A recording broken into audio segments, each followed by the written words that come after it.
नमस्कार सभी छात्र छात्राओं को नमस्कार। आज हम बीए फर्स्ट ईयर हिंदी साहित्य के प्रथम प्रश्न पत्र का श्रृंखलाबद्ध अध्ययन कर रहे हैं। आदिकाल और भक्तिकाल काव्य हमें दिया हुआ है पाठ्यक्रम में। उसके अंतर्गत हमने आदिकाल के इतिहास का सामान्य परिचय का अध्ययन हमने आरंभ किया, जिसके अंतर्गत आदिकाल की विविध धाराओं के बारे में हमने अध्ययन प्राप्त किया है, जिसमें सिद्ध साहित्य, नाथ साहित्य, जैन साहित्य, रासो साहित्य के बारे में हमने अध्ययन किया है। इसी श्रृंखला को आगे बढ़ाते हुए आदिकाल में जो दो साहित्य और मिलते हैं हमारे, लौकिक साहित्य और गद्य साहित्य। आदिकाल में जो प्रचलित जो धाराएं थी वो कौन कौन सी थी? सिद्ध साहित्य था, नाथ साहित्य था, जैन साहित्य था, लौकिक साहित्य है और गद्य साहित्य है। इस प्रकार से विविध प्रकार का साहित्य हमें आदिकाल में देखने को मिलता है। तो हम कुछ साहित्यों के बारे में, कुछ धाराओं के बारे में हम अध्ययन कर चुके हैं। अब हमारे पास शेष बचे हैं लौकिक साहित्य और गद्य साहित्य, और फिर बचती हैं आदिकाल की प्रवृत्तियां। तो इन साहित्य के बारे में आज हम अध्ययन करते हैं। लौकिक साहित्य क्या था? लौकिक साहित्य था कि आदिकाल में जो क्षेत्र विशेष की कहानियों को लेकर, क्षेत्र विशेष की एक किसी विशेष क्षेत्रीय कहानी को या कथा को लेकर का जो वर्णन किया गया और जनभाषा में, वहां की भाषा में किया गया, वो किसके अंतर्गत आता है? लौकिक साहित्य के अंतर्गत आता है। ऐसी कौन कौन सी रचनाएं हैं लौकिक साहित्य की, उनके बारे में आज हम अध्ययन प्राप्त करते हैं। सबसे पहले है ढोला मारूरा दूहा। ढोला मारूरा दूहा ये ढोला और मारवणी की कथा है, और लेखक कौन है? कुशल राय हैं। कुशल राय हैं। हमें इन रचनाओं का केवल सामान्य परिचय प्राप्त करना है, इनके विस्तार से पढ़ने का पाठ्यक्रम में हमारा ऐसा कोई हमें नहीं दिया गया है, इसलिए इनका सामान्य हमें परिचय प्राप्त करना है। अगली कृति आती है जयचंद प्रकाश, लौकिक साहित्य में। इसके लेखक हैं भट्ट केदार कवि हैं। अगली कृति है जय मयंक जस चंद्रिका, इसके कवि हैं, इसके लेखक कवि हैं, इसके रचनाकार हैं मधुकर कवि। तो देखिए, आदिकाल के लौकिक साहित्य में सबसे पहली थी ढोला मारूरा दूहा, कुशल राय। जयचंद प्रकाश किसने लिखी है? भट्ट केदार ने। जय मयंक जस चंद्रिका लिखी है मधुकर कवि ने। अगले कवि हैं इसमें अमीर खुसरो, और इनकी रचनाएं हैं खालिकवारी, पहेलियां, दो सुकने, गजल।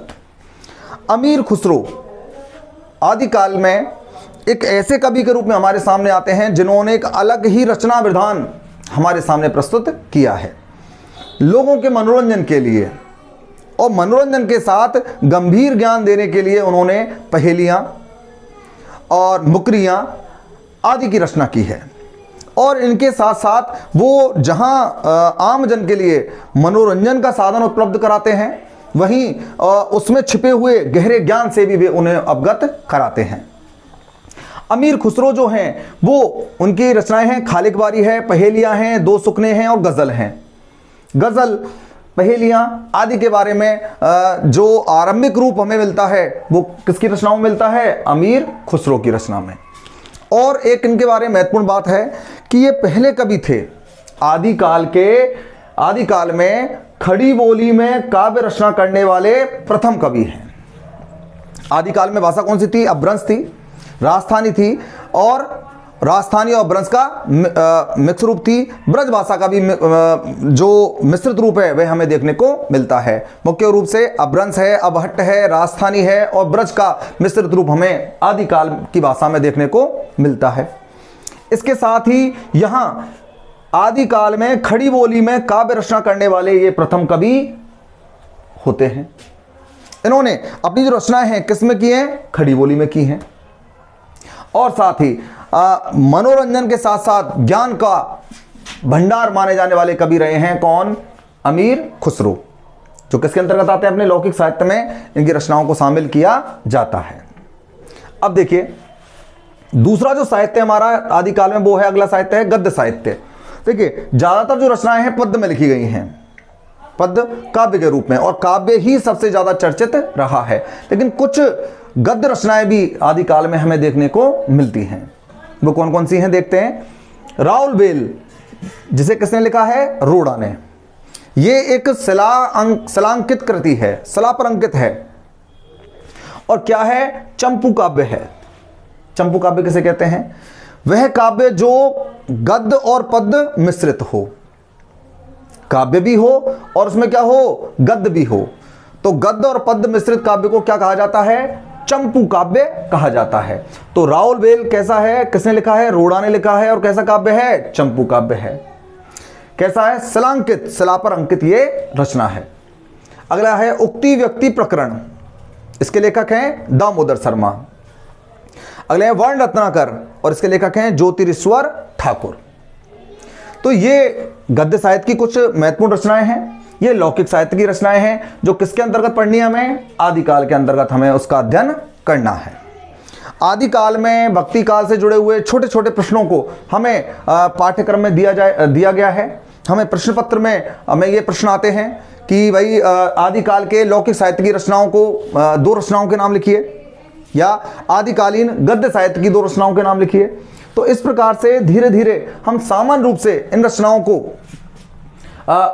याद करके, स्मरण करके हम अपने अंक प्राप्त कर सकते हैं। तो आदिकाल में हमने देखे, आज हमने लौकिक साहित्य पढ़ा और गद्य साहित्य के बारे में हमने अध्ययन प्राप्त किया है।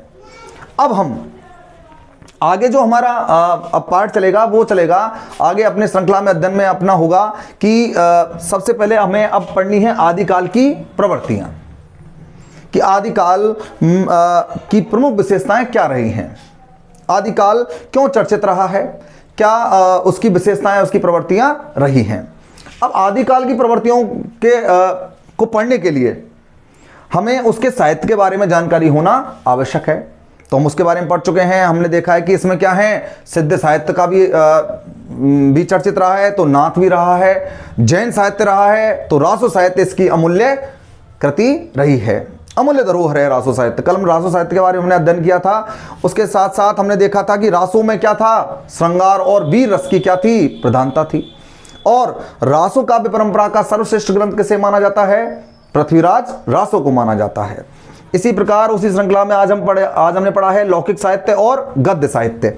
लौकिक साहित्य में की रचनाएं ये हैं और गद्य साहित्य की रचनाएं ये हैं। इन सामान्य